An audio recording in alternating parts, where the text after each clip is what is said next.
Sejam bem-vindos a mais um episódio do AtadoCast. O meu nome é Thales Urdakji. E eu sou a Cibele Gonçalves. E nessa primeira temporada a gente está reunindo 10 profissionais da Baixada Santista que são atuantes no cinema e no audiovisual da região.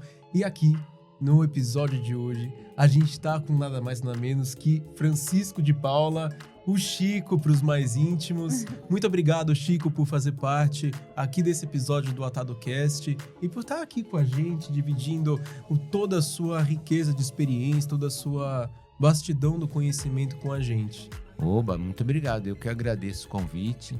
Espero contribuir. Legal. Antes de mais nada, eu gostaria... Muitas pessoas conhecem a obra, mas não conhecem o artista por trás da obra. A gente tá meio que repetindo isso nos episódios. Eu queria ler um pouquinho de quem é o Chico, antes da gente começar a conversar de toda a obra do Chico, o que ele tá fazendo. Então, o Francisco de Paula é produtor e cineasta de filmes independentes. Ele aprendeu cinema na França no início da década de 80 e logo após foi assistente de direção do filme Quilombo, de Cacá Diegues.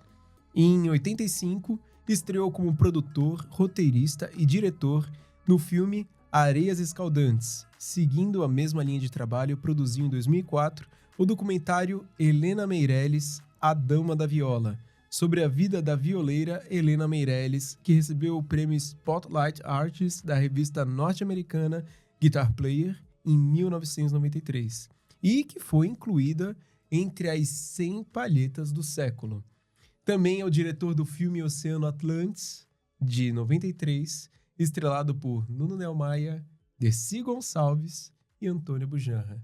Que riqueza, hein, Chico? Faltou a Regina Casé. Faltou a Regina Casé, é verdade, que ganhou o prêmio de atriz coadjuvante. Foi. Com esse filme. No Areias Escaldantes. Que demais. Foi. Que Diz demais. aí, Chico, como você que foi? entrou, Como entrou no nisso, cinema? no cinema? Você teve um tempo na França, como foi se adaptar? São tantas histórias, né, que a gente pode tirar desse episódio que eu acho legal começar pelo começo. O Chico no cinema, como é que se deu esse acontecimento da natureza? A minha família, o meu avô passava filmes, alugava filmes e passava em casa. Que legal. Então eu não me lembro, mas eu vivi isso de assistir filmes com projetor e tal. E eu queria ser jogador de futebol.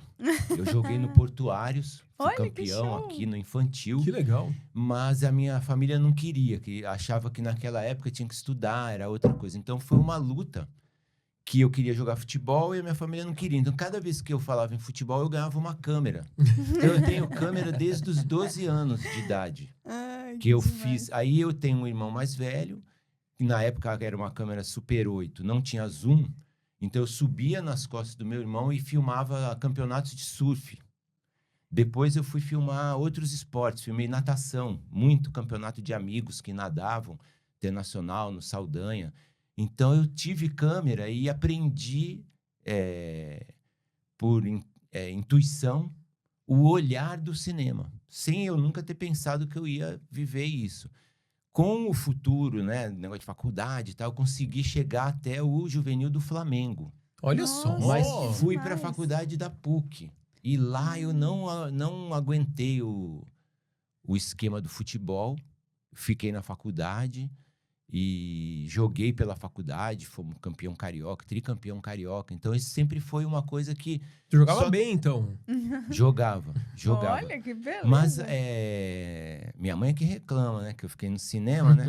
Se tivesse ficado no futebol, tava rico, né? Fiquei no cinema todo... Quem mandou te dar em câmera, não é Não, mesmo? mas eu percebi o seguinte, eu não sou uma pessoa competitiva. Eu não tenho a intenção de ganhar. Então, eu não era um cara, assim, que... eu vou ganhar a qualquer custo. Eu gostava de representar o Brasil. E o cinema me permitiu representar o Brasil sempre. Então, eu fui para vários lugares com cinema. Sempre fui bem recebido e as pessoas acham que tem um valor, né? Quando o cinema tem que viajar muito. E quando você viaja, e não precisa ser um filme rico, um filme, a superprodução, nada. Mas eles sabem que aquilo ali é um baita de um trabalho. E de 50, 60 pessoas que não trabalham mal ao mesmo tempo. E o Brasil tem uma cultura de é o campeão. tem que ser o primeiro. Ou você faz 5 milhões de espectadores, ou não tem segundo lugar. Não tem um filme para... Agora, com os editais e tal, tem de todo baixo orçamento, tem as coisas todas permitidas.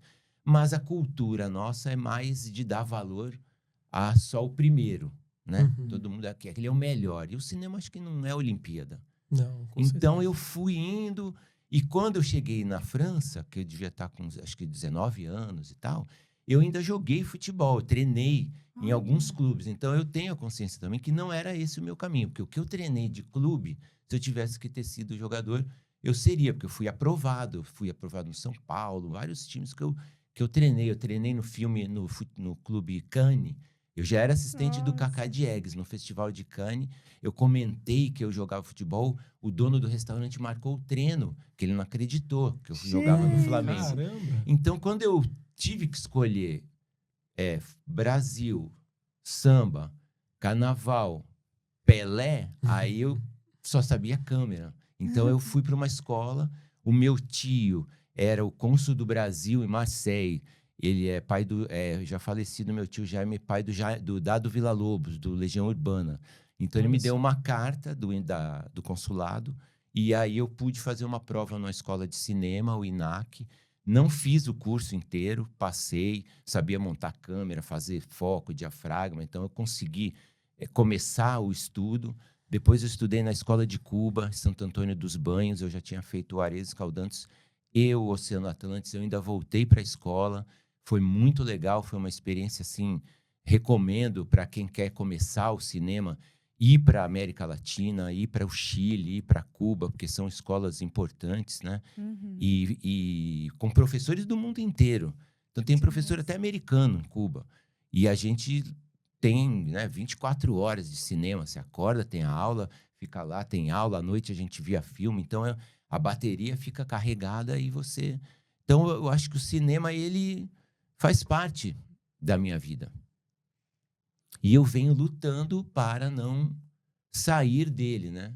Tenho uma família, não tenho condições de viver só de cinema, então eu pinto, eu sou professor de artes numa escola pública do Fundamental 1, tive pela primeira vez em 42 anos um projeto aprovado pela Lei Paulo Gustavo, foi a primeira vez que eu recebi uma verba pública. Que legal. A Paulo Gustavo aí, gerando mais eu vi frutos, que né? era uma coisa assim, bem... de distribuir aquela grana devido à, né, à escuridão que a gente tinha vivido, não só da pandemia, mas do governo anterior. E aí eu fiz uma mostra na Fundação Casa. Importante. Porque eu pensei que eu deveria devolver também o dinheiro. Porque eu não quero esse dinheiro para mim. Se tem um cara que eu não quero para sócio, é o governo. Então, eu preciso dele, reconheço que é importante, não tenho nada contra. Já trabalhei em vários filmes que foram financiados por lei de audiovisual. Participei de festivais que eram produzidos pela Lei Rouanet, então não tenho problema nenhum. Só que eu não dou conta, sozinho, de preencher, de fazer, de apresentar documentação. Então, eu procuro outros caminhos. Inicialmente, eu procurei o exterior. Então, você falou do Oceano Atlantis. O Oceano Atlantis, eu conheci um produtor chamado Donald Ranvod, que produziu A Grande Arte, do Walter Salles, produziu um filme da Monique Gardenberg. Na época do Collor, também ele acabou com o cinema, né? Ele acabou com a Embrafilme, mandou fechar a porta de um dia para o outro. Então, ficou todo mundo... Então, eu fui para fora e consegui esse apoio. O Donald viu o Areias Escaldantes, gostou, me convidou para um festival em Sorrento, Festival de Cinema Brasileiro em Sorrento. E eu era um filme independente, né? No Areias Escaldantes eu fui preso 2 vezes pelo sistema, porque ainda era censura e ditadura, né? Era o final. Mas a Embrafilme não me deteve. Então eu fiz um longa de qualidade com, digamos assim, se fosse hoje, fiz um longa de 100 mil, 200 mil e todo mundo só fazia com 5 milhões. Nesse filme, tu teve impedimento de apresentar ele fora do Brasil? Não, na verdade, o filme, a Embrafilme não queria reconhecer por ele ser independente, ele não era produzido. E não te deu o selo? Não, depois deu. Depois acabou tudo, né? Censura, acabou. Mas eu tinha um exibidor, eu tinha um cara do sistema, um cara que foi quem me deu o dinheiro. Então eu consegui, ele recuperou o dinheiro do filme quando ele exibiu o filme, chama Francisco Lucas. Acho que ele é vivo ainda, daqui de São Paulo, da Ouro, distribuidora. Ele é o responsável por a gente ter conseguido fazer com as pessoas. E nós não éramos amigos. Eu não era amigo da Regina, nem do Lobão, nem dos Titãs, nem do Diogo Vilela. Nem do Luiz Erbini, nem do Barrão, nem do Chacal, nem do Jorge Salomão. Foi uma conjuntura de pessoas que foram vindo. Eu só mantive a porta aberta. Eu aceitei tudo. O cara é da poesia. Pode vir. Ele é da Casa 7, de São Paulo.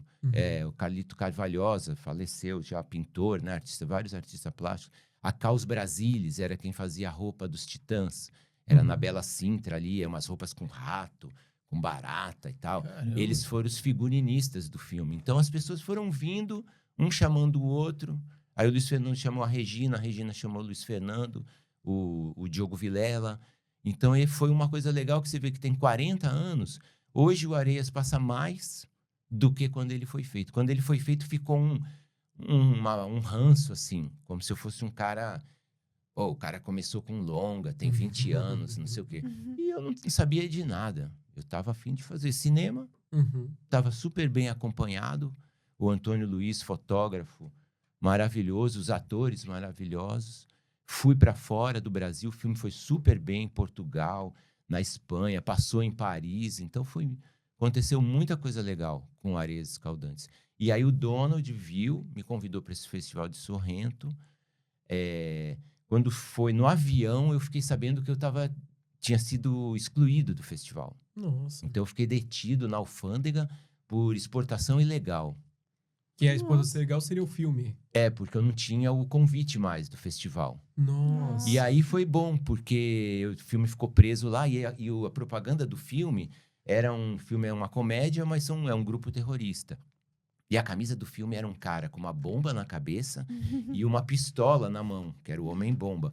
Então, quando abriu no aeroporto, assim, eu sem, né, documento, sem nada, o que eu estava fazendo ali, aí minhas camisetas, eu distribuí as camisetas para os caras do aeroporto, eles gostaram, mas na hora que ele olhou assim, aquele cara com a bomba na cabeça e a pistola, ele falou, que é isso? Eu falei, não, é comédia, filme e tal. E aí eu liguei para o Donald Ranvod, avisei o que tinha acontecido, e aí a Embrafilme tinha mudado a ordem dos filmes, todos tal. E aí ele falou, deixa o filme e vai para Milão, que tinha o MIFED. Ele estava lá com um distribuidor francês. E o distribuidor francês comprou o filme sem ver. E em Paris, nós fomos exibir o filme no cinema chamado Racine, na Rue d'École de Médecine, que é um cinema de arte. E o filme tinha 1h40. Tinha uma cena que era um sequestro de um avião no roteiro. Só que nenhuma companhia aérea aceitou ser sequestrada em troca de um merchandise, algo assim. E a produção me arrumou um navio encalhado que tinha sido usado no filme Memórias do Cárcere, do Nelson Pereira dos Santos. Nossa, que demais. E aí, só que essa cena, o filme já tinha 1 hora. Então, quando entrava no navio, o espectador falava assim, eles vão fugir de navio. Só que o navio estava encalhado. E o filme encalhava junto com o navio. Ficava todo mundo correndo para cima e para baixo do navio, sequestrado. Mas tinha que descer, né? Porque o navio não podia sair do lugar e a gente não tinha um outro navio. Eu fazia uma cena de um navio indo embora, né? E aí eu falei, eu não tinha um navio, né, cara? Era um avião. Agora, todo lugar que eu vou, eu falo, o filme é legal, mas quando chega no navio... Aí, nessa ocasião de Paris, o cara passou o filme, aí deu 12:00, ia começar a sessão do cinema. Nós ainda estávamos no navio, no rolo 4. Aí o cara, o filme é meio longo, hein, tal. Aí eu voltei na sala do projecionista, né, que era um filme, peguei a lata do rolo 4. Normalmente, quando mixava, o som de um rolo passava para outro. Então, o do rolo 3 passava para o 4 e do 4 passava para o 5. Aí eu botei na manivela e vi que não tinha som, nem no início do 4 e nem no fim dele. Sumi com a lata do rolo 4. Fomos assistir de novo no dia seguinte. Ninguém percebeu. assistir o mesmo filme com 20 minutos a menos. Caramba. Pô, elogiaram, gostaram, mas caramba. Comprou o filme passou e nunca mais o filme teve esses 20 minutos, né? Gente. Fiz um corte na Caramba. cópia. Nossa, que demais. Então, quando passa no Canal Brasil, passa. Já passa com esse corte. Tô pensando em fazer a versão Redux. Porque tem uma cena boa do Lobão com o Guará e tem uma música do grupo Metrô, que é o Dani Roland, a Virginie, né? Era também um grupo legal. E aí essa música saiu do filme. Então eu ainda tenho esse rolo, tenho o negativo e tal na Cinemateca. E vendo uma possibilidade de passar para 4K, né? Aí eu vou já jogar pelo menos uns 10 minutos. Não do navio, do outra parte que eu tive que cortar, né? Que eu tirei o rolo inteiro. Caramba, que legal, Chico. E esse improviso ali na hora, né? E isso me lembrou de algo que é uma prática hoje em dia muito comum de fazer cabines. Quando a pessoa tem um filme, acabou de rodar alguma coisa, já distribui, já marca uma sessão com amigos, entusiastas ou não também. Fala que você achou? Tá muito longo, tá não sei o quê, qual a tua sugestão e tal, para ajudar nessa montagem, né? Porque é só exibindo o filme que a gente tem um feedback, né? Mas eu das acho que aí pessoas. deveria mostrar para pessoas que você não conhece. Que não conhece, mas interessante. Porque a pessoa que te conhece também vai ficar meio assim constrangida de dizer. Falar a verdade, ou tá ruim ou não. Não, é sentir localizar, né? Porque quando a gente edita, né? A gente monta o filme, a gente assiste o filme 500 vezes. Então tem muitas coisas na sua cabeça que estão automaticamente que o espectador vai entender. Só que ele só vai ver uma vez. Então você tem que entregar um negócio bem mastigado e conseguir localizar, né? Então, acho que o amigo ele vai falar, não, tá legal, tal. Às vezes um lugar, ele vai dar uma pista, né? E os distribuidores, depois que teve a lei, o artigo 3º da lei do audiovisual, que é sobre remessa de lucros, as distribuidoras hoje são nossas distribuidoras, porque no início o cinema brasileiro ele é considerado um cinema de arte. Ele não passava no shopping. Ele ia passar aqui no Posto 4, ele ia passar num cinema, sei lá, Belas Artes, mas nada a ver com grana. Só como sendo assim, vamos quebrar o galho do cinema brasileiro, vamos passar aqui. Com o artigo 3º, não. Não só você vende o filme no roteiro, para Warner, para Fox, Buena Vista, Paramount, para quem for, porque hoje todos os filmes brasileiros são distribuídos pelas majors, né? Existem os independentes que têm que lutar mesmo, mas todo mundo tem acesso a isso. E é normal que esse cara que vive de cinema, que acompanha e lança filmes e tal, eles têm uma retórica de que o filme brasileiro sempre tem uns 10 minutos de gordura. Ele tem sempre, dá para sempre tirar 10 minutos.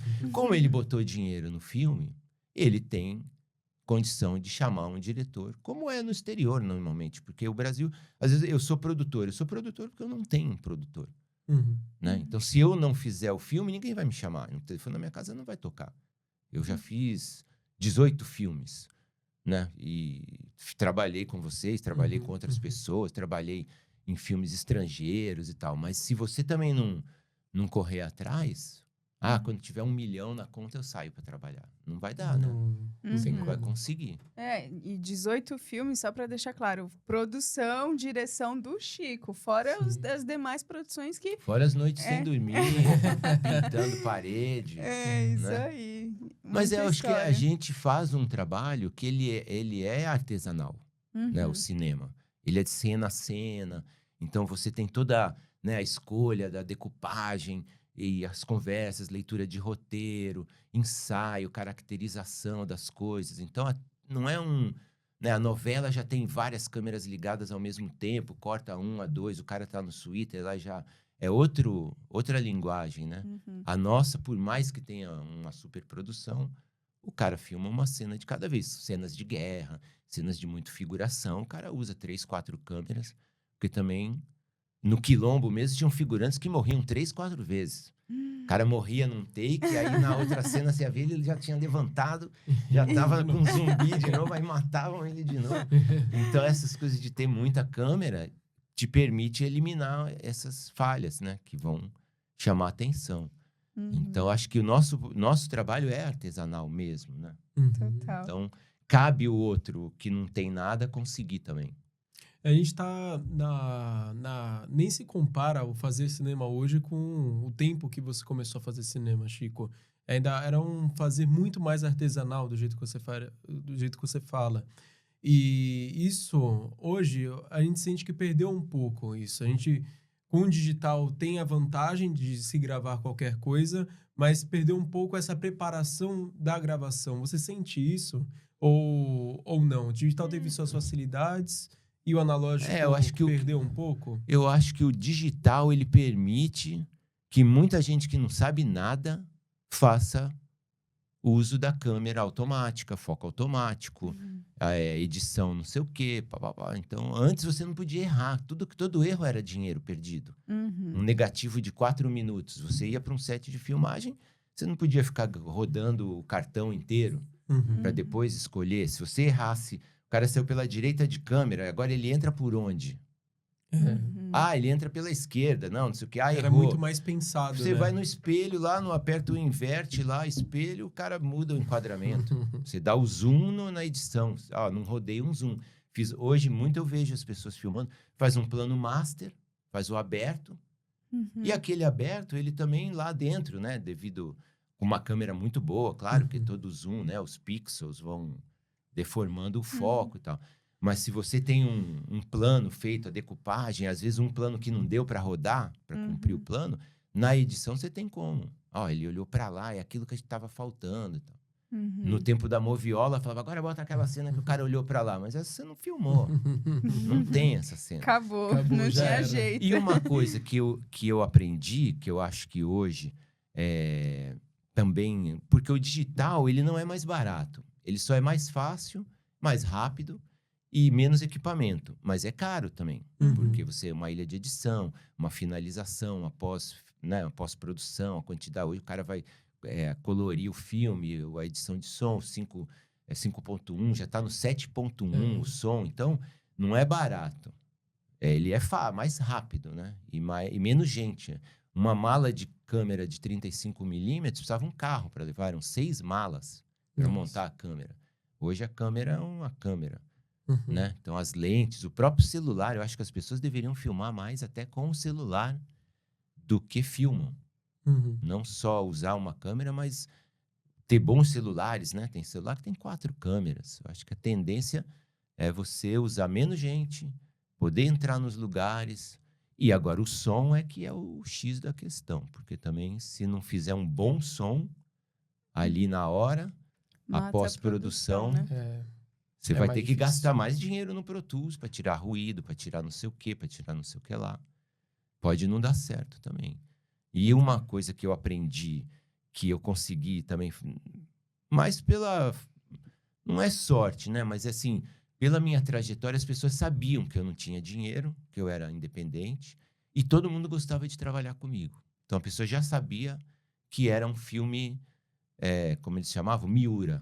Era um filme de pouca grana, mas só vinha gente bom. Então, eu fiz 6 filmes com o Dib Lutfi, que é um fotógrafo que foi do Nelson Pereira dos Santos, do Glauber Rocha.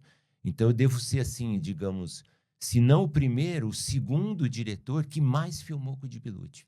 Nossa, que era um cara, assim, que não errava. Então, para nós, ele era o cara ideal, porque não repetia as cenas. A gente não tinha grana para... O Ares Escaldante a gente filmou com 2 horas de negativo. A gente fez um longa de 1h40, que depois eu tirei 20, e 2 clipes, que foi o pagamento do Titãs e o pagamento do Lobão. Cada um... E você vê, eu não tinha dinheiro, e o primeiro clipe em película feito no Brasil, quem fez fomos nós. Antes do Fantástico. Caramba! Que incrível. Que era um né? pagamento, não é que a gente ia, não, vamos parar, montar uma produção para fazer um clipe. Não, era dentro do filme, não tenho grana, não vai te pagar, mas eu posso fazer um clipe para você. Que legal. Opa, eu topo. E fizemos o Babi Índio e o Mal Nenhum, né? Que é do Lobão e do Titãs. Que incrível. E conta mais dessa tua trajetória, porque tu saiu dos estudos e tudo. Qual foi o primeiro filme, assim, pós o circuito na Europa e Cuba e tudo? Tu chegou a produzir lá fora também? Veio com o filme de lá? Conta Não, mas procurando produtor.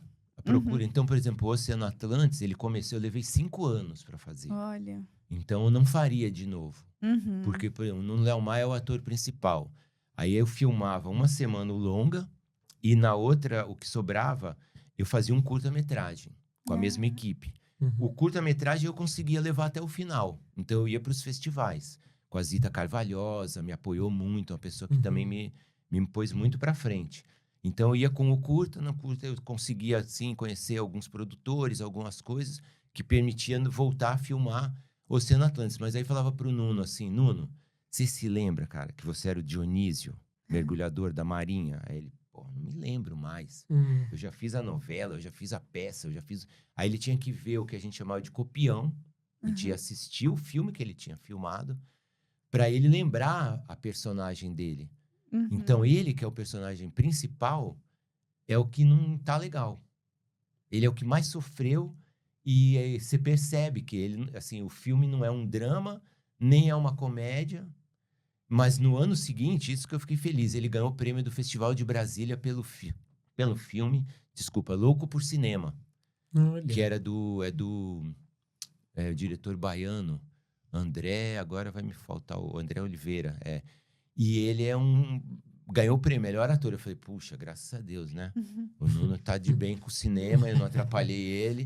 Mas ele teve muita dificuldade disso. Como é que eu vou lembrar quem eu era? Porque interrompeu o processo, E né, a da Dercy produção. Gonçalves tem uma história legal que eu fui na casa dela, descobri o endereço dela. Assim, eu gostava dela como atriz e personagem. E sabia também que ela ia me dar uma credibilidade, porque ela não era uma pessoa de se meter em coisas...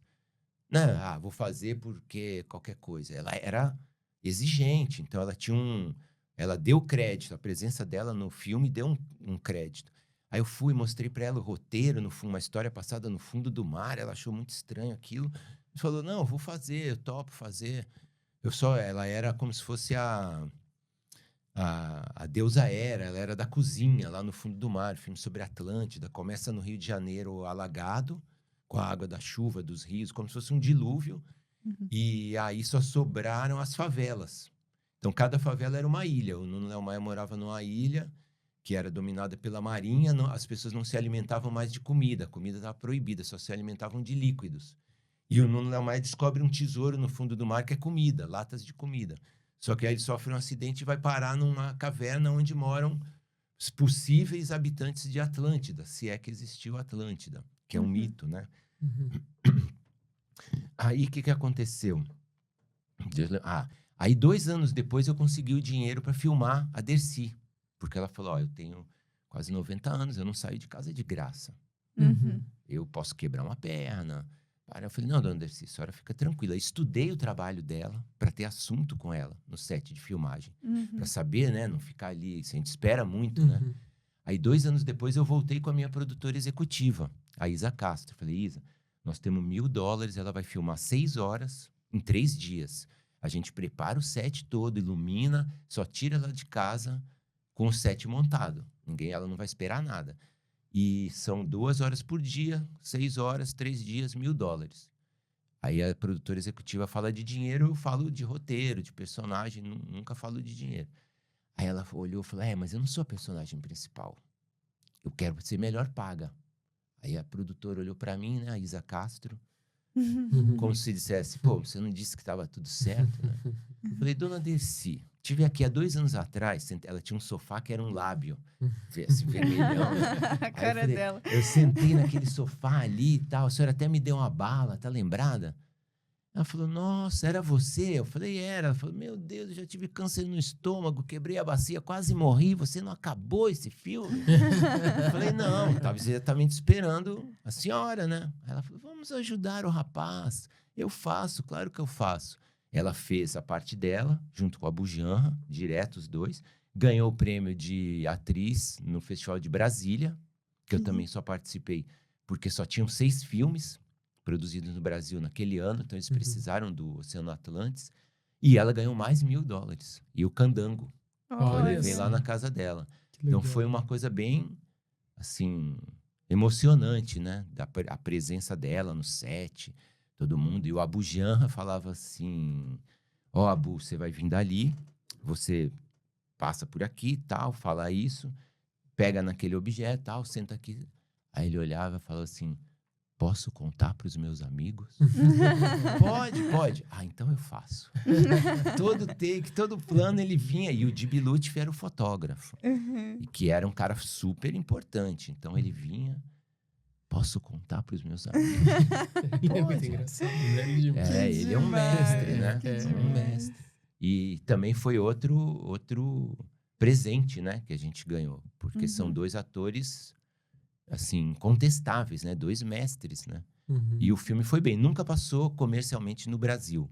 Não passou. Só passou no exterior e em festivais, em mostras, mas nunca foi lançado, porque na época que ele foi feito, não existia distribuição, né? O Collor de Mello acabou com tudo. Então foi quando eu também dei uma saída do cinema brasileiro ao aeroporto. Fui viajar, fui para Itália, fui mostrar o filme. Isso me ajudou muito também. Viajar, conhecer produtores, participar de festivais. Isso daí eu acho que qualquer pessoa que faça cinema, eu acompanho o seu trabalho, eu acho que você está vivendo isso. Ter o trabalho escolhido lá no MIS, foi para Gramado ano passado, filmou com a Ana Mui Laerte. Então você tem essa estrela e pede a Cibele, fala, Cibele, ó, eu preciso, só espera para ter filho, porque depois que eu tive a minha filha, que eu amo, que é a razão da vida da gente é o filho, ela tem 13 anos, aí eu não viajei mais. Aí eu fiquei em casa, Dedicado cuidando total, dela, né? passei a escrever, a pintar, e também pelas essas dificuldades de orçamento, das mudanças do modo de produção, da película para o digital e tal, eu levei meu trabalho para a educação. Eu acho que nós temos um problema gravíssimo de educação e, na minha opinião, assim, eu falo isso porque é uma conversa pública. Claro. Às vezes eu até falei que eu falo até sozinho. Eu acho que todos os artistas deveriam estar contratados para educar as crianças nas escolas. Porque nós temos criança que não sabe ler no 3º ano, 4º ano, não sabe interpretar um texto. E essas crianças vão tomar as decisões, vão votar, e elas vão ter profissões, elas vão ter que entrar no sistema, no mercado de trabalho. E na experiência, eu tenho 62 anos. Então, esse governo que saiu, e como ele chama, polarização, é fruto de um ensino público fraco, que as pessoas não sabem onde fica o Macapá, as pessoas têm vergonha de não saber e aí caem em qualquer cilada. Então, na minha opinião, todos os artistas tinham que estar contratados. Os caras ensinando circo, ensinando teatro, ensinando pintura, ensinando cinema, e todo mundo trabalhando dentro das escolas, porque, entendeu? Não vai mudar. É um jogo vencido. Sim, realmente a cultura, o cinema, a arte transforma, educa, ensina e muda a nossa sociedade, né? Eu sei que você faz trabalhos muito maravilhosos com o pessoal da Fundação Casa e tá fazendo até filme com eles, a gente vai falar disso um pouquinho mais pra frente. Eu queria saber, antes disso, como é que se deu essa relação com a Helena Meirelles, o trabalho com a Helena Meirelles? Eu acho legal documentar aqui, porque é uma figura inusitada que a gente conversando pessoalmente, é inusitado realmente. O convívio com ela, como você se aproximou dela? Eu li, aconteceu assim, eu tive no Oceano Atlântico, no final do Oceano Atlântico, eu tive um acidente de carro, eu era até vegetariano, peguei um caminhão na contramão na Via Dutra e sobrevivi, o caminhão passou por cima de mim e do outro amigo não pegou. Nossa, eles não sabiam disso, que loucura. Teve lata de filme que nunca mais abriu. Aí, o que aconteceu? Eu tive que fazer muita natação, porque eu fiquei com a fratura na coluna, mas não foi constatado. Eu tinha uma dor muito grande na perna. Então, tudo que eu tentava fazer exame era na perna, mas eu não ficava quase em pé. E aí, o médico, quando descobriu, né, ele falou, você tinha que ter ficado 20 dias de cama. Agora não vai mais corrigir isso. E se operar e der errado, você não anda mais. Então, falou assim, o que vai segurar a sua coluna? A musculatura do abdômen. Então, você tem que nadar até o fim da vida. Aí eu vim para Santos e fiquei na casa dos meus pais 3 meses nadando todo dia. Nadava de manhã, de tarde, até me curou. E eu convivi muito mais perto. Eu saí de casa com 17 anos e eu voltei a conviver com a minha mãe. Minha mãe, hoje ela tem 95 anos, eu voltei para Santos, né? 7 anos que meu pai faleceu. Eu vim ajudar minha mãe, assim, num sentido de devolver um pouco o que ela me deu, né? A nós, né? Os filhos. Mas eu vi que ela precisava um pouco mais de atenção. E aí, eu convivendo com ela, eu fiquei pensando assim, poxa, qual será a alegria da minha mãe? Com 80 e tantos anos, ela é muito brava, sabe? Ela tem um gênio assim, ela não relaxa, ela é super preocupada com tudo. E aí eu vi a matéria da Helena Meirelles no jornal Estado de São Paulo, que foi descoberta aos 70 anos de idade. Aí eu falei, pô, a vida começa aos 70 para essa mulher. Ela era analfabeta, foi prostituta, ela teve 11 filhos, ela fez o parto dos 11 filhos dela, uma vida sofrida, uma vida de preconceito por ser mulher. E ela encrenqueira, bebia cachaça, vivia no bordéis, dava tiro, não sei o que lá. Eu me identifiquei assim, pô, tá vendo? Se ela não ganha o prêmio lá nos Estados Unidos, ela ia morrer na rua. Então, essa é a cara do Brasil. O cara tem que ir lá fora fazer sucesso pro Brasil. Ah, não, isso é legal, agora nós vamos te abraçar. E aí fui atrás, levei acho que 1 ano atrás da Helena Meirelles. Não achava a Helena Meirelles. Aí uns amigos fizeram um filme no Mato Grosso do Sul. Uma amiga, uma menina que trabalhou, uma artista, Buga Peralta, ela trabalhou no filme e veio para o Rio de Janeiro, morava lá. Aí eu falei, eu queria fazer um filme com a Helena Meirelles. Ela falou, eu acho que eu consigo o telefone dela.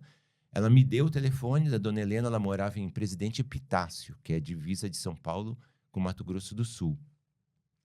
E aí ela me convidou para passar o Natal com ela, sem nunca ter me visto. Nossa, que Falou, especial. então vem passar o Natal comigo. E ela era assim, por exemplo, ela era a empresária dela, ela não sabia escrever nem números. E a gente conseguiu um show para ela no Rio de Janeiro, que ela brigou comigo, porque o pagamento do show, o cara comprou 100 CDs da Helena Meirelles. E no lugar que chamava Modern Sound, em Copacabana. E ela vendeu os 100 CDs e ela teve que dar 100 autógrafos. Aí ela me olhava assim, com a letra assim, igual de primeiro ano, né? E olhava e fazia brava, né? Você viu o que você me fez? Eu falei, pô, dona Helena, foi o maior sucesso, a senhora vendeu todos, a senhora deu 100 autógrafos. Mas eu fiquei com vergonha, porque ela tinha uma dificuldade ali. Mas aí o que aconteceu? Eu fui pra casa dela, fiquei lá os 10 dias, e o motorista que acompanhava ela, o Cid, era um motorista de táxi, ele que ia no banco, tal, porque ela virou artista, né? Então ela fazia show, ela gravou 3 CDs pela Eldorado. E depois do prêmio, primeiro ela foi reencontrada pela família, o sobrinho dela, que chama Mário Araújo, acho até que ele mora no Guarujá. Ele era jornalista, ele viu a tia tocando, mandou a fita. Ela foi considerada a revelação do mês pela Guitar Player e depois uma das 100 palhetas, né, do século, Eric Clapton. Porque como é que era essa palheta dela? Palheta de chifre de boi. Mas aí só para contar a parte do Cid. Aí o Cid falou assim, Francisco, já entendi, você quer fazer um documentário com a dona Helena, né? Eu falei, isso aí, vim fazer um documentário. Ela tocando, ela contando. Pois é, mas ela acha que você veio de Hollywood. E ela quer que a Malu Mader seja ela. No filme. Eu falei, não tem Malu Mader, é ela. Ele falou, então você conta isso pra ela, porque ela acha que você tá com uma mala cheia de dinheiro em algum lugar e que a Malu Mader vai fazer o papel da Helena Meirelles no filme. Aí voltamos pra casa dela, eu falei, dona Helena, só que eu tenho que contar um negócio pra senhora. É um documentário. É a senhora andando a cavalo, a senhora tocando, a senhora fazendo a palheta de chifre, a senhora aqui, não sei o que, ela ficou me olhando, aí o marido dela era o seu Constantino. Ela falou, Costa, vem cá. Aí o Costa veio, seu Costa. Ele quer fazer um comentário. Falei, é isso aí, não é só um comentário. Aí ela acalmou. Mas foi muito emocionante quando passou no Festival do Rio, que ela foi convidada no Odeon, tapete vermelho, lotado, e as pessoas não conheciam ela, tava o Ailton Graça. Que legal. Super emocionante no final, todo mundo pedindo, abraçando ela se sentiu assim. Aí acabou, falei, e aí, dona Helena? A senhora acha que a gente contou sua história direito e tal? Ela falou assim, olha, nunca me vi tão grande. Porque ela viu a tela, né, gigante. Ela falou, mas que lugar esquisito, hein? Tudo escuro, ninguém fala nada. Eu queria dançar, fiquei com vergonha. Ela nunca tinha ido ao cinema.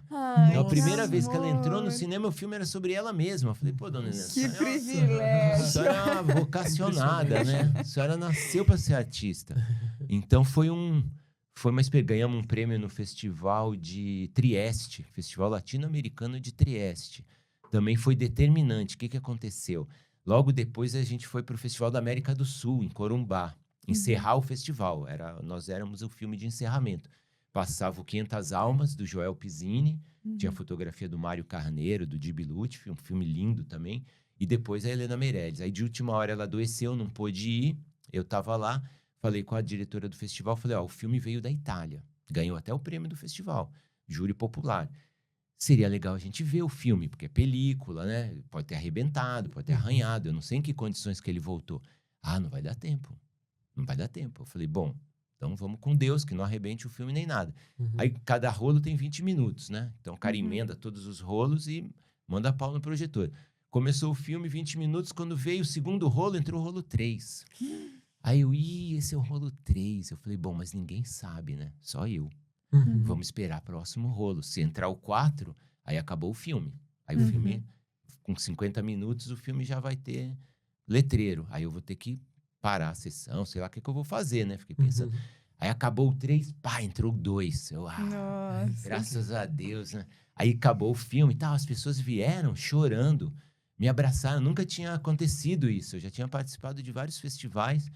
E sempre gostaram do filme pela figura da Helena Meirelles, né? Essa personagem que ela é. Os casos que ela conta da zona de tiroteio, de boiadeiro, o fato que ela fez os partos dela mesma. A palheta, ela fazendo a palheta a partir do chifre. Então, o filme tem muita qualidade de documental mesmo. E tu mudou a ordem depois disso, do filme, que nem Mudei. foi... Mudou. Mudei.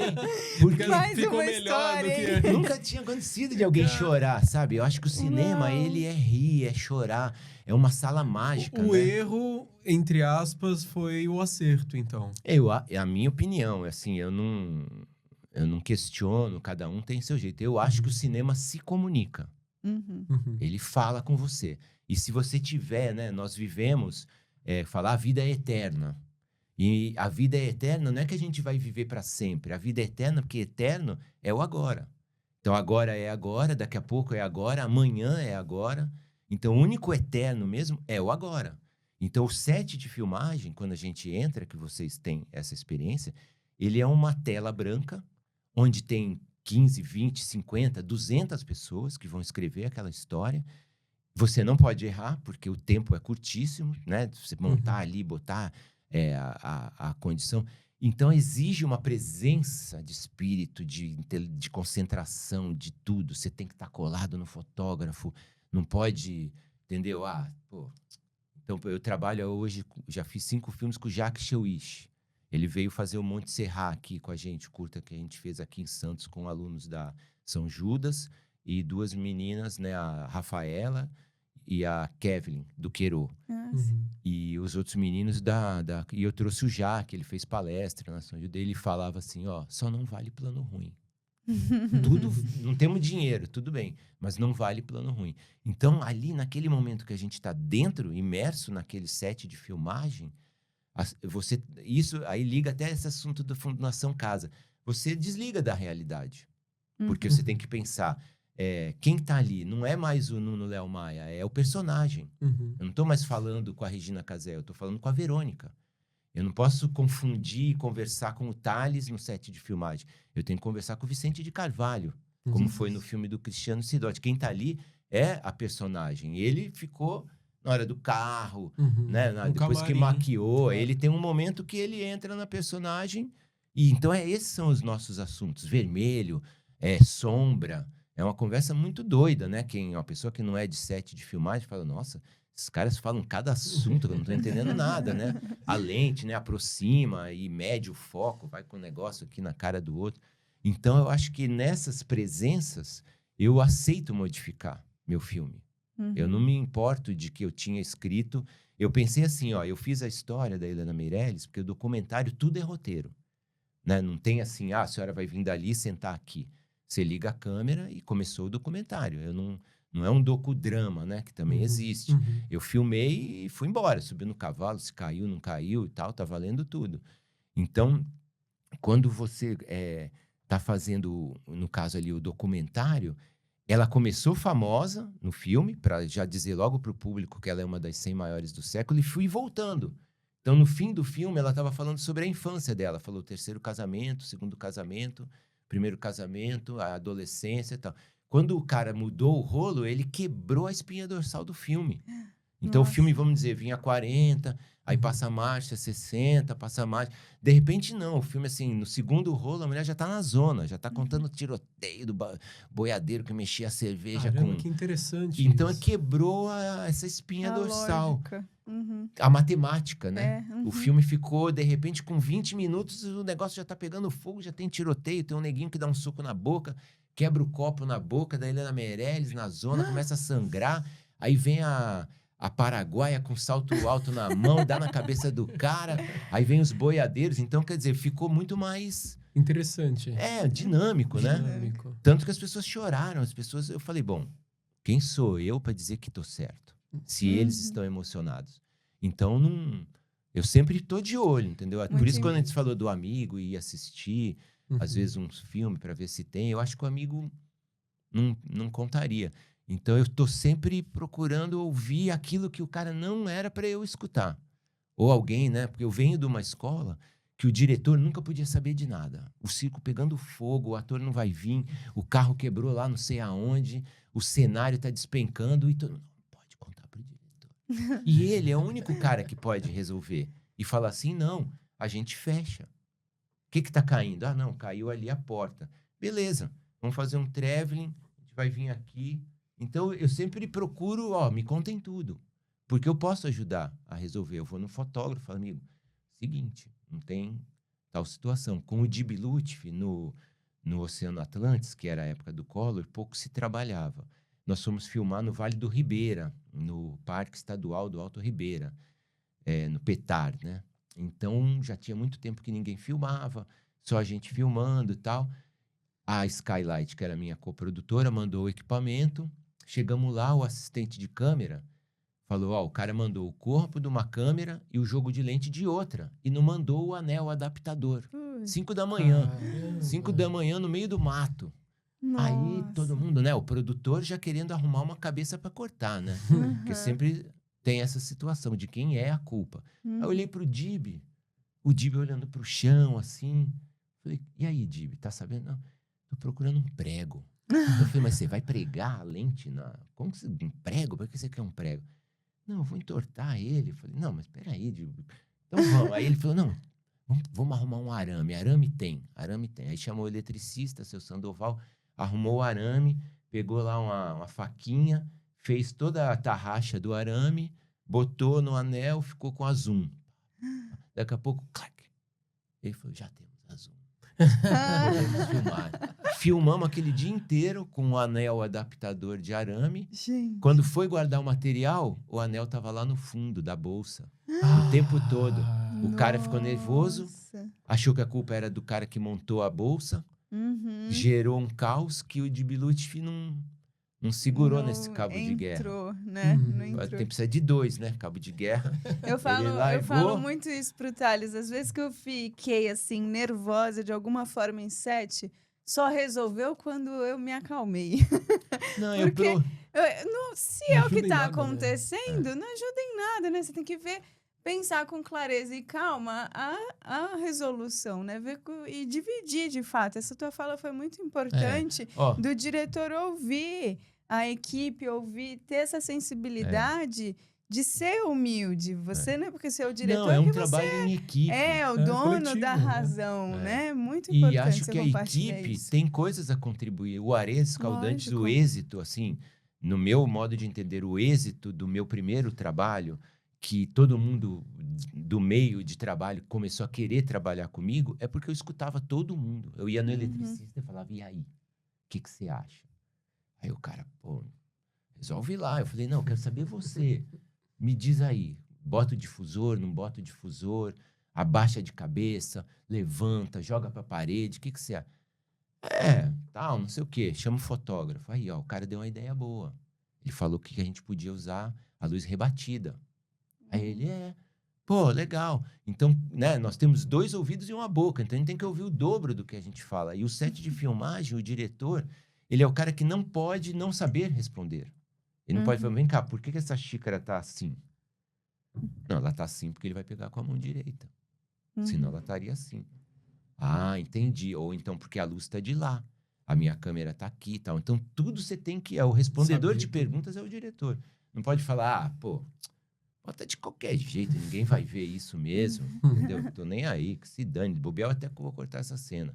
Então desliga do agora, né? Então eu fico ali pescando os segundos que eu tô vivenciando. Aí, já que você gostou dessa história de mudar, o que aconteceu? O último dia de filmagem do Areias, de madrugada, numa favela, a gente alugou um galpão para fazer uma filmagem que, assim, um cinema que eu estudo muito antes de qualquer filme, porque eu já sei que eu não tenho dinheiro e eu vou precisar improvisar, é o cinema mudo, é o cinema de invenção, que os caras inventavam, né, coisas. Então eu ficava ali no cinema mudo. Aí fui fazer uma cena que o motorista de táxi está num carro, cenário, e atrás dele está passando um filme. Porque era uma história passada na província de Cali, não era no Rio de Janeiro, era imaginário o lugar. Então era uma retroprojeção, era uma projeção, uma back projection, era uma projeção de trás, não era de cima, né? E aí então nós filmamos inicialmente no Rio de Janeiro em 16mm, numa película menor. Botamos uma câmera na frente de um carro e atrás de um carro. Ao mesmo tempo, andamos pelos túneis do Rio de Janeiro. Então, a gente filmou plano e contraplano. E lá, nesse filme do cenário, ia passar esse plano e contraplano. Então, quando você está aqui, o ator está aqui, passou um carro azul aqui atrás, esse carro azul vai aparecer, quando eu cortar para o contraplano, ele aparece lá no cenário, né? Ele é meu cenário, como se eu estivesse na rua. Eu estava com as duas câmeras ao mesmo tempo ali. Então, eu estava ao vivo, né? Eu tinha uma continuidade. Aí filmou daqui. Quando foi filmar a última cena, Luiz Fernando Guimarães, o motorista do táxi, a Cristina Xê. Então, vamos filmar o plano. Cadê o contraplano? Sumiu a lata do contraplano. Nossa. 2h30 da manhã, do último dia de filmagem. Aí eu fui no fotógrafo, né? Falei, então, Luiz, tem 2 jeitos, no mínimo. Ou a gente faz um plano sequência, bota a câmera, tá o motorista aqui, os 2 passageiros atrás, dá o texto, se você quiser fazer uma pan, ir no rosto da atriz, ou abrir de volta, é o que temos. Ou a gente põe o mesmo filme, o carro vai estar de marcha ré, e aí a gente diz que o carro está de marcha ré. Porque o único lugar onde um carro pode andar para frente e para trás ao mesmo tempo é no cinema. Aí ele falou, gostei, vamos filmar assim. Falei, então vamos embora. Aí contei, aí os atores já falaram, o cara é louco, né? Os caras tomou alguma coisa. Esse filme vai acabar no hospício, né? Filmamos. Aí, o que acontece? O Sandro Soviati aparece de ré, assim, toda velocidade, os carros vindo. Porque é o mesmo carro azul que estava lá atrás, agora ele não passa mais na frente, ele vem de novo, né? E o cara dirigindo de ré. Aí, quando corta pro ator, pro Luiz Fernando, ele fala pra personagem, pra outra, mas esse carro tá de ré. Aí ela fala, não tá de ré. Aí ela olha pra trás, que o filme tá normal, tá tudo certo. Aí ele olha pra frente, ele fala, tá de ré. Foi. Aí vem o Cazuza, pra estreia do filme. Aí ele fez a música Mal Nenhum, né? Que a primeira música dele com o Lobão é a música do fim do filme. Ele era um cara difícil, o Cazuza não era um cara muito tranquilo, assim. Aqui ele já teria subido na mesa, ele já teria feito umas coisas. Ele era muito legal, mas ele não era uma pessoa... assim, comum, né? Ele era sempre uma estrela que brilhava. Aí ele falou pra mim, podem falar o que for do seu filme, mas aquela cena do táxi é a melhor cena do filme. Quem teve aquela ideia? Falei, Cazuza, aquela ideia foi difícil. Aquela ideia foi 2 da manhã, né? Ninguém teve aquela ideia. Foi como se fosse, foi um erro. Mas ficou muito mais legal. E hoje, todo mundo que vê o filme começa a entender a viagem do filme, que é um filme sobre cinema, e não um filme que tem um roteiro, que os personagens vão, não sei o que acontecendo, porque ele tem muitas cenas de nonsense, né, de surrealismo, que é esse fato, que o carro anda para frente e para trás ao mesmo tempo. Quando é o ator, né, quando é a personagem está sentado no banco de trás, o carro está normal. Quando vai para o motorista, o carro está de ré. Aí eu falei, onde é o único lugar onde um carro pode andar para frente e para trás ao mesmo tempo? No cinema. Ô, Chico, e vem cá, tu tá compartilhando essas tuas histórias com os meninos da fundação? Conta pra gente Não, Como ó, é que é essa esse- relação? essa- Tu conta tudo isso fundação- pra essa- eles? Não essas tem. aulas, como é que é esse espaço que Não, você eu tá fiz, tendo com eu eles? fiz o projeto. Tive o Uhum, projeto aprovado pela Lei Paulo Gustavo. uhum. Aí o projeto aprovado é uma mostra de filmes, né? Ah, São sim. 18 curtas, eu levo lá o curta. Passei o primeiro, tudo bem, correu tudo bem. Só que eu dei uma fala inadequada, que eu falei, eu mencionei, porque o que aconteceu? É muita burocracia, é um lugar fechado, não é fácil de entrar lá Uhum. pelo ambiente, né? São Uhum. adolescentes que estão em custódia lá. E aí eu consegui, finalmente, juridicamente, não sei o quê, para aprovar, fazer um contrato, mas eu sabia que ia dar um problema. Eu falei, vai dar um problema. Na hora que eu entrar lá com filme, que não sei o quê, a molecada... Eu dei 20 anos aula no Complexo da Maré, em Bom Sucesso, no projeto Herê, da Ivone Bezerra de Mello. Então, eu convivi, né, com o pessoal, já tinha um pouco de saber como é o pensamento dessas pessoas, assim, que não tem muito acesso à cultura, à arte, acha isso tudo muito distante. Então, eu falei, ó, eu podia vir, já passar um filme para ver, blá, blá, blá. Ah, pode vir. Não tinha contrato assinado. Então, era até temeroso eu estar lá dentro. Se acontece alguma coisa comigo, a Fundação Casa não teria como explicar o que eu estava fazendo lá dentro se eu não tenho contrato, se eu não tenho nada. Então, eles permitiram que eu entrasse. Aí eu comecei... E eu não vou lá, desculpa, eu não vou lá todo dia. Então, quando eu chego lá, passou uma semana que aconteceram coisas que eu não estou sabendo entre eles, no convívio. Uhum. Uhum. Então, quando eu cheguei lá na segunda vez, tinha tido um problema, que eu não sabia qual era. Então, desde antes, do momento que eu encontrei eles, 7, 8 da manhã, eu percebi que tinha tido um problema e eles estavam com um aspecto diferente. Então, eles não queriam entrar. Eles não queriam assistir nada, não queriam ver filme, não queriam nada, não queriam papo, não queriam nada. Só que não era comigo, eu percebi, né? Uhum. Entramos, foram obrigados a entrar. Aí um deles lá falou assim, mas vem cá, é obrigado ou não é obrigado? Aí eu fiz o erro, que eu falei assim, não é obrigatório. Quem não quer fazer, eu vou querer fazer uma coisa com uma pessoa que não quer fazer? Eu também não quero uma pessoa que não me quer. Se você não quer, eu sou o primeiro a também não te querer. Agora, o que você vai fazer, eu não sei. Ele só não pode te premiar, mandar você pro videogame, jogar Free Fire, jogar bola. Você vai ter que fazer uma lição de casa aí, ficar copiando. E aí essa confusão que uns falaram, então você não é obrigatório, eu também não quero e tal. Aí metade quis, outra metade não quis. Uhum. E nós ficamos nesse dilema. Aí uma hora até um rapaz falou assim, professor, fica quietinho, que não é com o senhor. Fica tranquilo aí. Aí eu fiquei na minha, passou um tempo, voltei. Quando eu voltei, eu falei, eu vou para oficina, vou fazer um filme. Não vou mais ficar mostrando o filme e correndo o risco deles não entenderem, acharem que o filme é isso, o filme é aquilo e me criar um problema. Eu tenho que ajudar eles. Eu estou lá numa proposta de acreditar neles, que eu digo isso, que eu acredito nos adolescentes. Espero que eles mudem de ideia, que eles estudem, porque senão, da minha experiência do Complexo da Maré, esses jovens não chegam aos 18 anos, eles morrem antes, ou a polícia mata, ou outra facção vem e mata, ou ele morre na rua, não passa de 18, a menos que vá preso, aí ele fica na cadeia e fica vivo. Mas um adolescente desse, ele é o primeiro que vai ser, né? Então eu converso um pouco disso, mas eu percebi essa coisa. A oficina tira eles do cotidiano deles, da realidade deles. Aí a gente começa a conversar sobre Amarelo, sobre personagens. Aí inventamos a história TH e o Monstro. O cara fizemos de massinha, todo de filme de stop motion. Aí fizemos uns desenhos e tal. Aí a coisa não caminhou para o lado do roteiro, que era uma parte da oficina a ensinar a fazer roteiro. Eu falei, se escreve sempre no presente. Diferente da literatura que usa, né? Aí eu acordei. O cinema você escreve você vendo. Então, fulano acorda, abre, senta, levanta, calça o chinelo, vai. Você escreve sempre no presente. Ah, legal. Ó. E partimos para fazer. Quando eu vi que eles não abriam muito, assim, vamos criar um personagem, vamos falar disso, eu peguei as coisas que estavam acontecendo ali e fui inventando a história. Então, um desenhou uma casa, o outro desenhou um gramado. Eu dei a sugestão de fazer um amanhecer.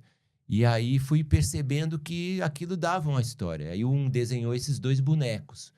E aí ele falou, esse aqui é o TH e o monstro. Eu falei, já temos um personagem, TH e o monstro. E aí fizemos Legal. alguns objetos em papel mesmo, e depois colamos com um papelão, para se movimentar, né? Que é o stop motion. Então tem uma rua, aqui tem uma casa, aqui tem uma rua.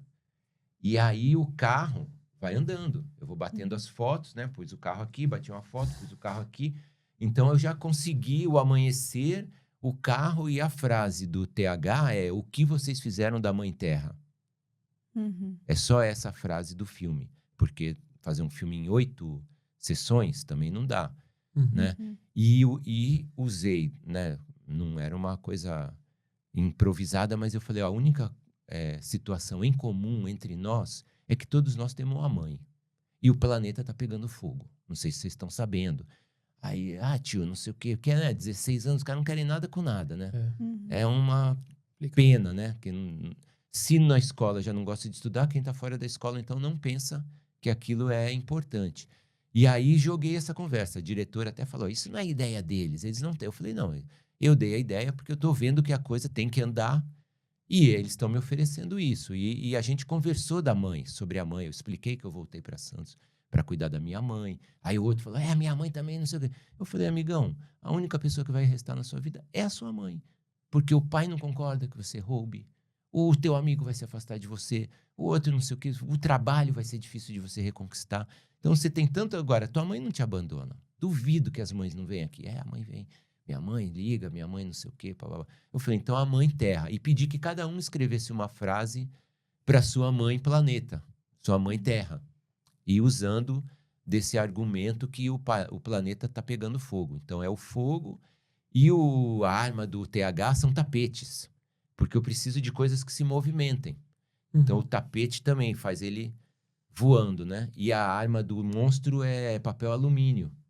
Então ele usa e o TH tem uma blindagem lá que quebra o papel alumínio. No fim, eles vão... E o monstro não tem os olhos. E quando ele devolve a visão ao monstro, aí o monstro passa para o lado dele para salvar o planeta também.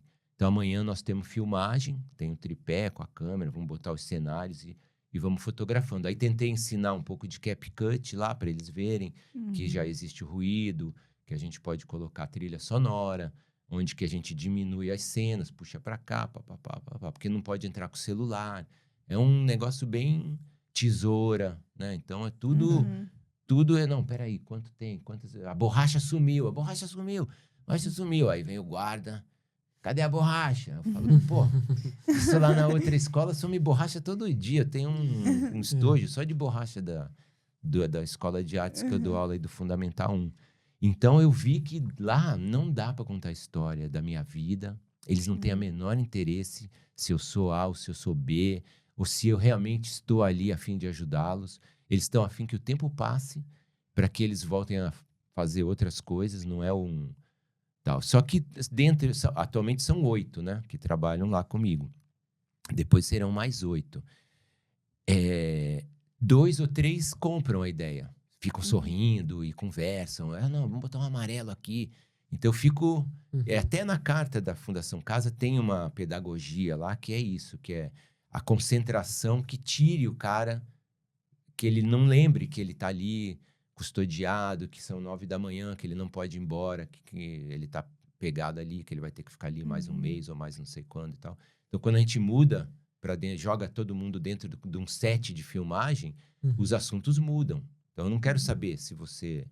que você fez. Só quer saber o agora, né? Quero saber se você vai me ajudar a fazer esse filme. E falei, eu saio da minha casa às 6 da manhã para vir dar aula aqui, eu quero fazer o meu melhor. Eu quero ir embora daqui e apresentar um trabalho que as pessoas falem, caramba, pô, eles fizeram isso. Porque são pessoas que têm uma vida inteira pela frente, moleque. Se bem que lá são 16 anos, 17 anos de idade.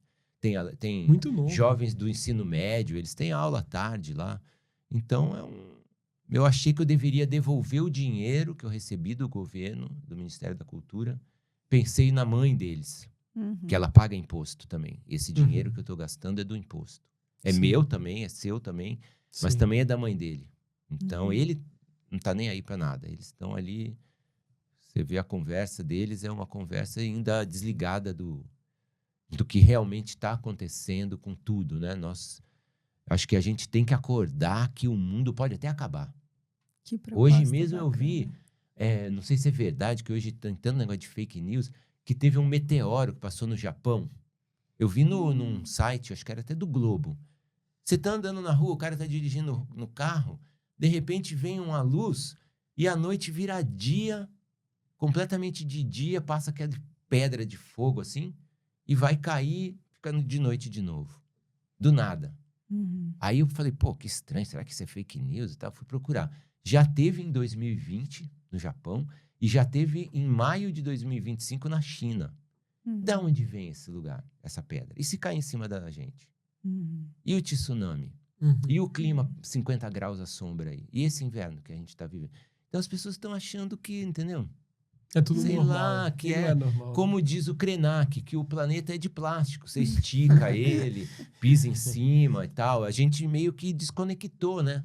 Uhum. Nós somos parte. Eu mostrei pra minha filha, eu falei, filha, ó, tem no Instagram lá, tem a folha é igualzinha a nossa palma da mão, o nosso polegar é igualzinho o tronco da árvore cortado. Tem metade o tronco, metade o polegar. Então, nós somos sagrados por sermos parte da natureza e, de repente, nos achamos acima disso. Não, a natureza é para nos servir. Pô, nós estamos comendo, não, uma situação aí horrível. E tá cada vez mais difícil. E para o Brasil é pior ainda, porque a gente já é explorado por uma política de impostos, não sei o que a gente sofre pra caramba. Muita gente aí vivendo... Né? Eu mostro lá para as crianças sobre a água. Eu falo, mas tio, não vai acabar a água. Eu falei, tudo bem, pode não acabar a água, mas vai ter que pagar. Para você lavar a sua mãozinha, vai ter uma conta. Uhum. Essa torneira não vai abrir mais. O chinês vai ser dono da água. Então, todos esses movimentos de guerra e tal, eles estão sempre atrás de uma nascente. Né? Agora, o negócio dos terras raras, né? Os minérios. Uhum. E são coisas assim que... Pô, eu fiz o filme sobre o José Bonifácio. O José Bonifácio, cientista, em 1789, ele descobriu a petalita, um mineral, que depois um norueguês ou dinamarquês descobriu que é o lítio, que é usado na bateria do celular. Então, se não fosse o do José Bonifácio, que descobriu o primeiro, o outro, né, aperfeiçoou ali e tal, e chegou hoje. Né? O Leonardo da Vinci, quando morreu, os portugueses nem tinham chegado ao Brasil ainda. E o cara fez um protótipo da hélice do helicóptero, em 1400 e não sei quanto. E hoje a gente detonando com tudo, a gente destruindo tudo, a gente não respeita mais nada. A gente tem que ter esse zelo e cuidado com o lugar que a Os gente jovens, habita. Sibeli. E a tua habitação, não, a tua proposta e dar luz a essas coisas é assim demais. Parabéns por esse trabalho, esse projeto. Né, a gente conversando dos filmes, eu tenho um filme que consegui agora finalmente um apoio, porque assim, eu acredito em Deus, né? Eu já fui em tudo que foi religião, frequentei, leio, gosto, então eu procuro ter uma presença de espírito. Essa é a minha atenção. Na hora que aconteceu uma coisa, eu tô ali naquele lugar, atento àquilo e eu posso atuar. E então minha busca é essa. Então eu comecei a fazer um filme e não tinha dinheiro mais. Falei, pô, como é que eu vou fazer outro curta, né? Os caras vão achar que eu morri ou como eu não faço mais, né? Que agora eu dou aula numa outra escola, o cara abandonou. Então, eu fiz um acordo lá no Rio de Janeiro com o Centro Técnico Audiovisual, que é o CTAV, que é muito bom também para o Brasil inteiro. Eles agora estão acabando o estúdio, eles mixam filme, eles emprestam equipamento para o Brasil inteiro, para qualquer um. Não é concurso. Você entra e ele te diz, Thales, você vai filmar em setembro.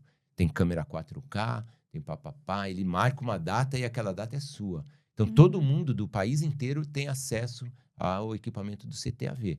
Então, eu fui lá, consegui o apoio da animação e o cara falou, mas você não pinta? Um amigo meu, o Sérgio Arena, que é o coordenador lá.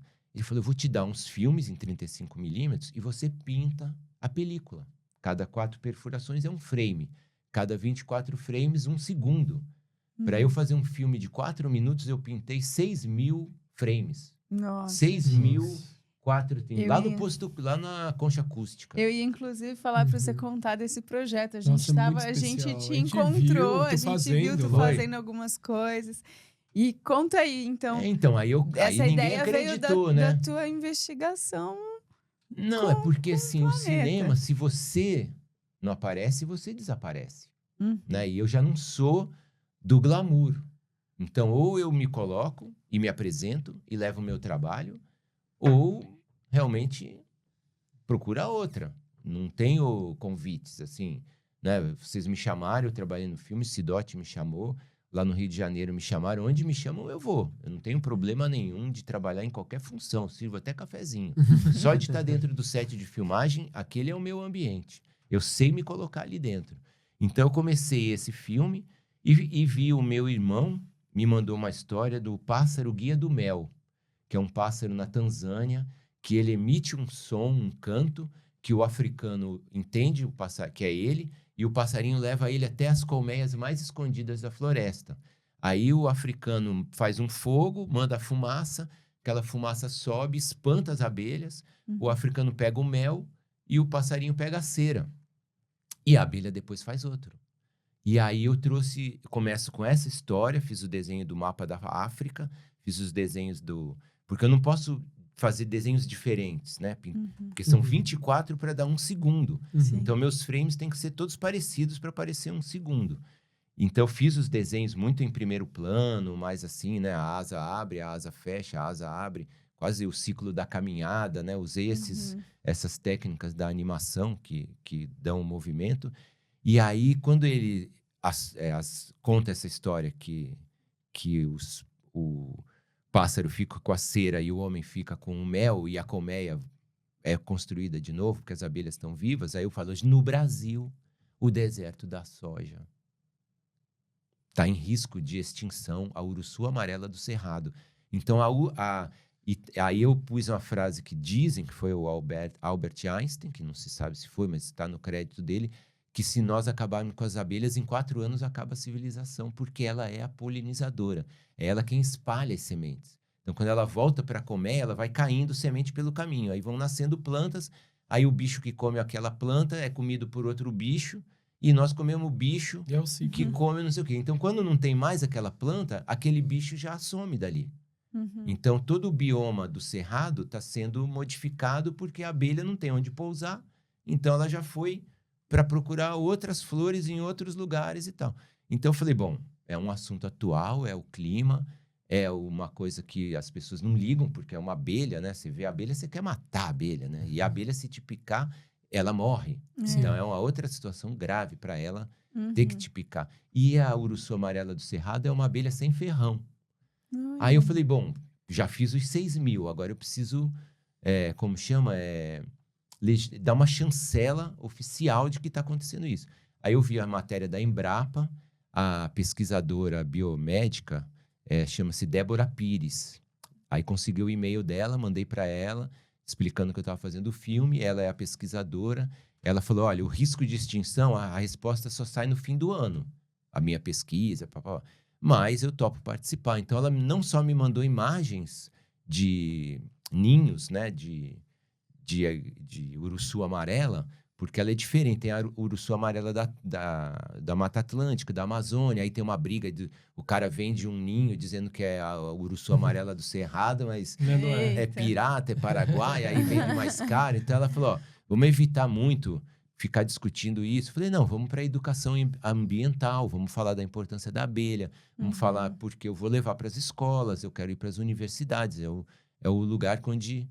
Né, se a gente falou da cultura, a minha experiência me mostrou assim, ó, você vai na cultura, não tem dinheiro, mas tem muita gente. Então, tem um edital de 300 pessoas, vão ganhar 5.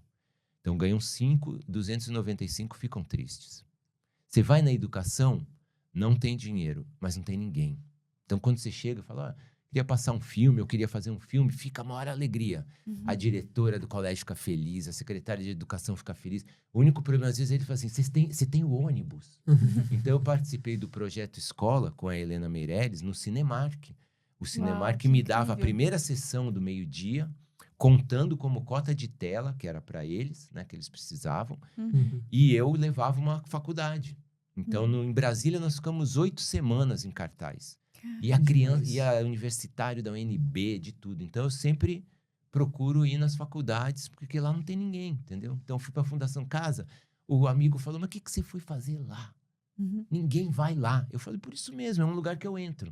Porque nos lugares que eu vou, que já tem gente, eu não consigo entrar. E aí eu vou parar de fazer cinema porque eu não ganho edital?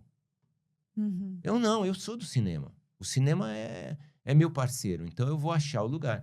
E vai ficar legal pra caramba o filme dos meninos lá. Agora, não vou mudar a vida deles, não é a minha ideia mudar a vida deles. Eu acho que tudo hoje é audiovisual, então eu falei pra eles, ó, se vocês aprenderem a editar, vocês podem ir pro TikTok, vocês podem ir pro Reels, vocês podem ir pra onde vocês quiserem. Porque hoje você sabendo editar ali no CapCut ou um outro aplicativo, um outro software e tal, você grava e viraliza. Ou E mesmo muda também tudo. fazer videoclipe. Às vezes alguns meninos gostam, mas curtem mais música e tudo mais. Às E vezes, se interessa por essa Ou área grafite, da direção, né? Uma galera do Sim. grafite. da edição. divulgar trabalhos. É mais né, com a com música, né? grafite e Que eles tudo. são tão presentes com a música, né? Então eu procurei sim. mostrar que o importante é eles caminho, saberem né? editar Foi um uma filme. semente ótima. Aí eu vou ficar lá até o fim de agosto. Uhum. Em setembro eu entrego até um certificado para eles lá, escrito Lei Paulo Gustavo, Que participei da demais. oficina para É eles importante, terem, é um estímulo eles pra terem uma eles. noção de que era um estudo, né? Porque Uhum. para os meninos, a moça que é a coordenadora falou assim, olha, vocês aprendam, porque esse curso é muito caro. Aí eu vi, né? Falei, bom, nem vou desmentir, não vou falar nada. Mas, assim, é uma conversa muito dentro do filme. Porque tem... tanto que o nome do filme é Telefone Sem Fio. Porque rola telefone sem fio toda hora. Um conta um negócio pro outro, que conta pro outro. Aí eu já vi, já escutei. Aí o outro fala pro outro, que fala pro outro. Que são assuntos deles, que tá acontecendo lá dentro. Uhum. Que eu só pego o bonde andando. Mas eu sei que tá... Ih, fulano tá na... Vai sobrar pra não sei quem aí, né? Esse cara tá perdido hoje. Aí eu falei, bom, então vou botar o nome do filme Telefone Sem Fio, porque nós vamos fazer com celular. Não tem fio no telefone. Então, legal. esse é uma experiência. E a outra experiência que eu tive com a animação também foi com a FAAP, na pandemia. Aí eu fiz um filme de 4 minutos. Foi um amigo que eu encontrei na rua, que eu não via há 40 anos aqui em Santos. Olha, o filho que dele ia legal. se formar na FAAP, mas não tinha estágio por conta da pandemia. Então, eles não iam poder receber o diploma. Então, a gente fez um acordo com a FAAP. Eu entrei com a minha produtora, fiz o roteiro, que é o Por Dentro das Árvores, inédito em Santos, de 2022. Nunca passou em nenhum lugar em Santos. Poxa, Tem que que inscrever nos absurdo. festivais? Não tem que escrever, Vamos, eu já né? até inscrevi, já foi recusado. É Então, mesmo? vamos pular esse capítulo. Mas sala de exibição, Não, né? e o filme O feito Cinearte, pelo... Ó, o no filme MIS. feito... No pula MIS. esse capítulo. O filme feito pelos alunos do último ano, muito legal. A professora Stephanie Watanabe foi a coordenadora. Ficou com 4 minutos sobre a árvore Suma-Uma da Amazônia, que eles defendem. É um menino indígena, o outro lourinho e a menina morena, como se fosse da Amazônia, assim, meio preta, meio indígena. Muito E legal. eles defendem contra os madeireiros. Eles fizeram um filme de 4 minutos também, durante uns 6 meses. Ganhamos prêmio no Festival de Jacareí. Primeiro festival, ganhamos prêmio, melhor filme. Depois fomos convidados para o FAM, lá para o documentário São Chico. Passou pra caramba, em tudo quanto é lugar. Já passou no exterior, na Argentina, na Colômbia. Estou aguardando a chance que haja um espaço para o meu trabalho em Santos. Com certeza vai ter Tem já. O Santos tem diversos espaços e o que depender da gente, Chico, conta Não, com a passar gente. aqui, né? Com certeza, pode passar aqui. Não, tem a gente no marca outro YouTube, dia. tem no YouTube, mas Divulga me chama pra- a sim, atenção. sim. É isso, se você não vai fazendo, as pessoas vão achando que você não existe mais. Falar, Uhum.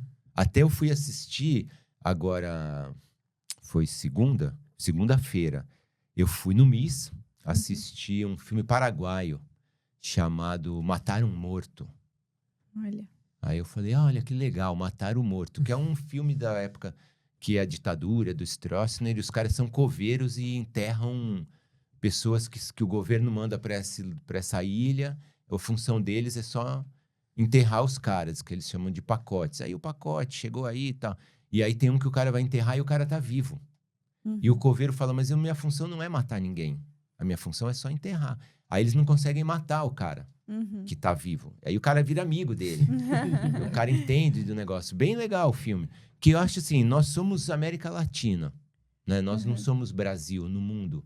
Agora, com o Festival de Cannes, ganhamos o Oscar e tal, é uma onda que a gente tem que aproveitar. Selton certeza. Mello, Walter Salles, essas pessoas estão na luta aí. O Selton Mello tem cada filme lindo, Palhaço, certeza. né? O Thales filmou com a Ana Mui Laerte. Pô, nós temos que aproveitar isso, entende, Thales? Não perde tempo, cara. Vai mesmo, mete a cabeça, como você tá fazendo, vai construindo. É o podcast, é o curta, é a apresentação. Foi pra Gramado, então quer dizer, todo mundo já conhece o Thales. Só que o Thales tem que prosseguir. Não, é verdade. Não. E você tem uma responsabilidade, porque você representa, como se diz, assim, um exemplo para os mais novos, para o Queiro, para o tal, porque você está conseguindo. Você, o Christian Malheiros, mas o Christian Malheiros é um cara mais que talvez vá para o mesmo caminho do menino que fez Central do Brasil, né, o Vinícius. Vai para um caminho mais protegido, tal, vai trabalhar, de repente vai ser chamado para um trabalho na Globo, assim, não vai ser uma luta como ele assume, porque o Thales edita, o Thales dirige, ele produz, ele se inscreve, ele tá como ator, ele é contratado, um convidado daqui e dali. Então você tem uma responsabilidade de ser um expoente da sua geração, que é muito legal para Santos, é muito legal que a Cibele seja sua parceira e tá sempre do teu lado produzindo. Então, assim, é um momento que a gente não pode perder. E eu lamento te informar que você é uma estrela que tem que brilhar. Ai, Chico, Não vai dar eu pra fico você. sem palavras. Não, assim. mas é a luta, entende, Thales? E isso não vai mudar o mundo. Mas vai mudar a vida, de repente, de alguém. Olha que legal, se você mudar a vida de um menino ou de uma menina.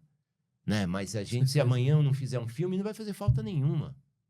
Quem vai falar, porra, o cara não tá filmando, cara. Ô, Chico, mas é uma dica, eu ouço isso desde que eu sou pequena, porque os meus pais também trabalhavam assim com evento, algo artístico, e eles falavam, quem não é visto não é lembrado.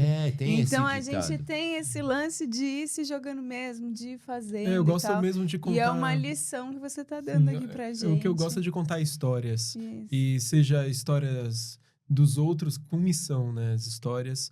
E eu não fico também esperando o convite. Isso. Eu faço os convites. Que nem o filme que a gente fez junto.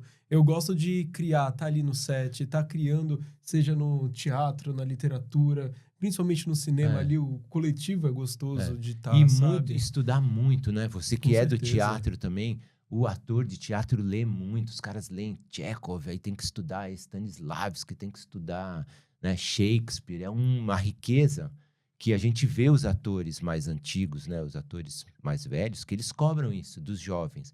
Porque hoje o cara chama uma menina para ser atriz porque ela é influencer e tem não sei quantos milhões de seguidores, aquilo vai trazer a mídia, bibibi. Mas ela não sabe. O Abu Janra que falava isso, ele falou que uma vez fazendo um teste, ele falou, como é que era o distanciamento... não era Chekhov, era uma coisa assim, mas era um Nietzsche, era um cara assim que era o distanciamento. Ele pediu pro menino fazer o distanciamento.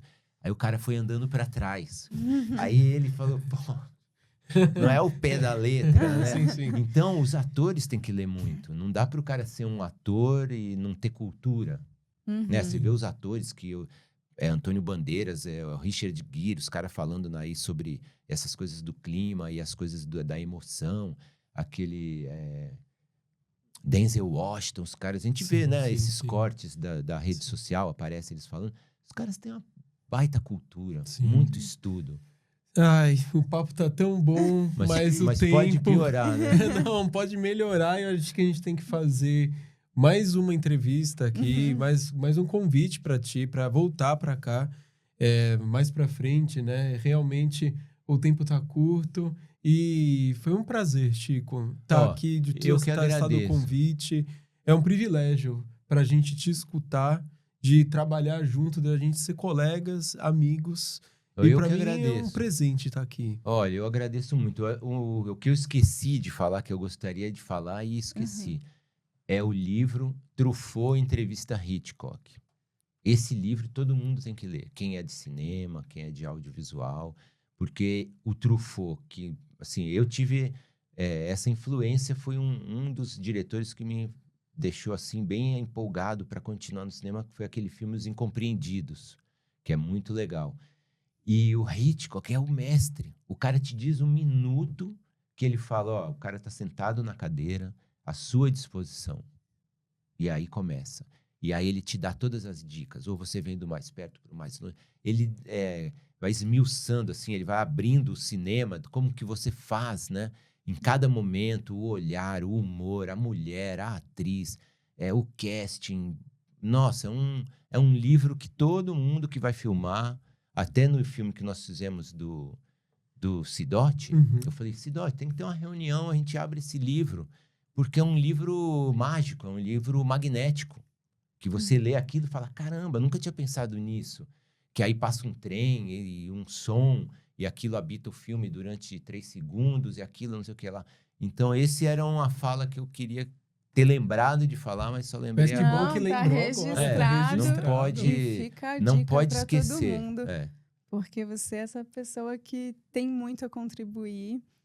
E a gente Estamos agradece tentando, né, muito Sibeli? pela Tentando tua não, presença. conseguindo. Com Mas certeza eu conseguindo. assim, encerrando nossa conversa, eu acho que a gente deveria ter esse olhar, os artistas, no caso, para a educação, para as crianças, para os jovens, porque são eles que lá na frente vão assistir a sua peça, que vão assistir, vão escolher os filmes que vão assistir, né? Hoje muita série, Netflix, Amazon, né? Globoplay, então hoje é tudo uma tela individual, a pessoa tem muita autonomia para decidir o que ela vai assistir, né? Então, eu acho que a gente tem que também... Nunca se estudou tanto, apesar que as pessoas estão estudando só para ganhar dinheiro. Né? Curso na internet, tudo é para ganhar dinheiro. O cara faz uma live de graça, aí no final ele vem com o pacote de todos os cursos que ele vai dar. E todo mundo está estudando. Nunca se estudou tanto. E a gente tem um déficit de estudo, né? De educação pública. É feito para dar errado. Eu estou lá dentro, eu estou vendo. É feito para a criança sair dali para ser um empregado imbecil.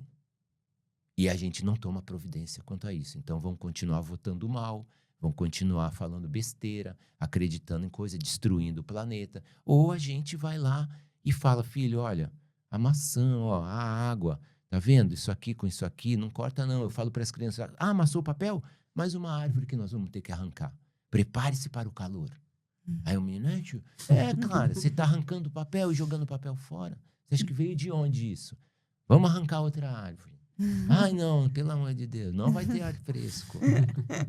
Então, acho que os artistas que são sonhadores, que ainda têm uma relação com a vida de não desistir desse mundo que já desenhado, vencido, nós não vamos ser os vencedores, nós seremos os perdedores. Eu sou da Palestina, então eu serei um perdedor, mas eu vou ficar feliz de ter lutado por uma coisa que eu acho que melhora, que é a educação, né? Que é você aprender idiomas. Né? E aprender idiomas, outros idiomas, falar chinês. Tá tudo aí de graça. Por que a gente não vai estudar? Sim. Valeu, Chico. Valeu, Chico. Eu que agradeço. Papo. Desculpe qualquer coisa. Desculpa Tamo nada. junto. A gente que tem que te agradecer por você ser esse cara simpático, eu cara que faz. gosto muito de estar com vocês, gostei muito de trabalhar com vocês. E contem comigo, contem com o meu trabalho para o que vocês precisarem.